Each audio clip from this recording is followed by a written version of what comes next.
The book is called The Restart Roadmap. And the big premise of why I wrote the book, there's two reasons. One, because I feel like in my 10 years, I got a lot of behind the curtain vision. And through that vision, I realized how many people don't get that in their careers and finances. And so part of the book is bringing that to life. Like if you know, how many times do people say, if I knew, then what I know now, so how can I bring that in front of people today? Sure. That was one. The other thing, I was putting this like ultimatum where Kaitlyn has a podcast called Off the Vine. And so her whole thing is like, it's women empowerment. And so she brings people on who her listeners look up to, actors, actresses, celebrities, comedians, whatever it is. And one of the things at the end is like, you have to make a confession. The idea is that the people you look up to still have like super embarrassing moments and are extremely relatable. Your confession's super memorable from that episode. I was listening to that today. Oh, were you? All right. Well, her confession is the one that got me in trouble.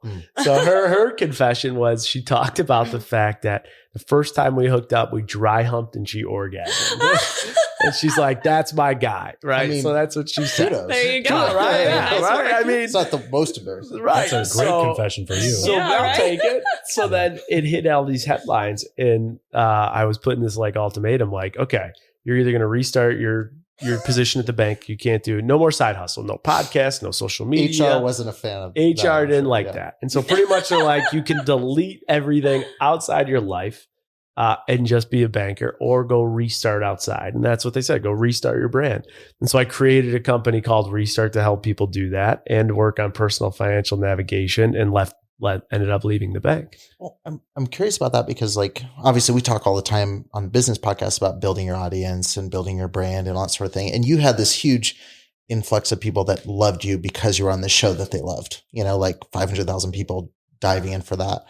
To take what they love about you, which is you on the show, and then say, hey, let's talk about finance. Like, was that jarring for the people following you? Did you have people going like, why are you talking about this? Who cares? Like, we want to know more about dry humping. That's more the content we're here for. I mean, I still have that issue. So one of the things I had to do was, I slowly started to realize, like the example I always talk about is like, if I have a toothbrush, right, and it's from Colgate, and there's a deal on the table for me, and there's a deal on the table for Kaitlyn, and there's a deal on the table for the next Bachelor and the next Bachelorette and the next person who's like the next hot thing. All of us have teeth. All of us brush our teeth. We could all talk about it, right? But like where I started to get a little smart with this branding thing was, how do I create a product that can't do that, right? So I think one of the first deals was it was a State Farm insurance deal. It was like a small business State Farm insurance deal. And they had said like, well, there's no one else from the Bachelor world who can pitch this as well. So we'll pay a premium to have Jason. And that's when it clicked to me. I was like, wait a second. That if suppose we're talking about QuickBooks, we're talking about an investing app.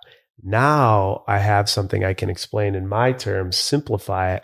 And the other Bachelor or Bachelorette or hottest guy or hottest girl or coolest trending thing, maybe they can't do that. Mm-hmm. So that's where I slowly started differentiating. And then I created a Restart page where I could do all my business stuff. And I will say that's still the Nick podcast. When I had him on, we talk about this a lot. Build a platform because of the show. And then you could build other businesses and brands off of it. And the people interested will go to it.